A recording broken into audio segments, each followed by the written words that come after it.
àìkú ajé ìṣẹ́gun ọjọ́rú ọjọ́bọ̀ ẹtì àbámẹ́ta. Ẹ̀yin èèyàn wa, gbogbo wa pátápátá la mọ àwọn ọjọ́ tó wà nínú ọ̀sẹ̀ ní èdè Gẹ̀ẹ́sì, ṣùgbọ́n ọ̀pọ̀lọpọ̀ wa a ò mọ àwọn ọjọ́ yẹn ní èdè Yorùbá. Tẹ́nìkan bá ní màá wá sọ́dọ̀ ẹ̀ ní ọjọ́rú, àwọn máa wọ ènìyàn báyìí ni pé kí ni ilé tó ń wí, irú èdè wo ni ń sọ yìí. Bẹ́ẹ̀ sì ni Yorùbá kan náà jọ ni wá.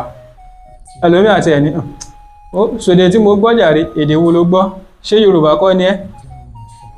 Tó máa ń sọ àwọn ọjọ́ ọ̀sẹ̀ ní etí wa, kò yẹ kó máa jẹ́ ohun àjòjì sí wa.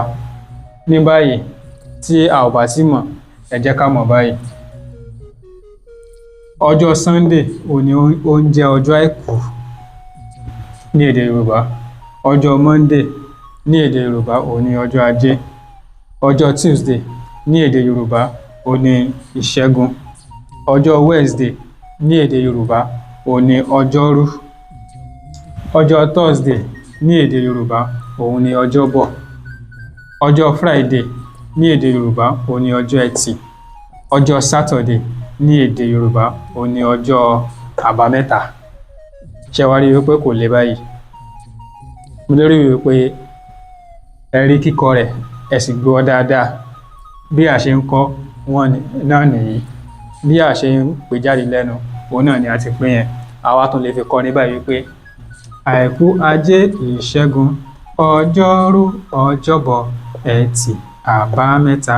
Àìkú ajé ìṣẹ́gun ọjọ́rú ọjọ́bọ̀ ẹtì àbámẹ́ta. Mo lérò wípé tí ẹ bá mọ̀ tẹ́lẹ̀ ẹ ti mọ̀, tàbí tó bá jẹ́ pé ẹ ti ń gbàgbé tẹ́lẹ̀tẹ́lẹ̀ ẹ ti rántí báyìí.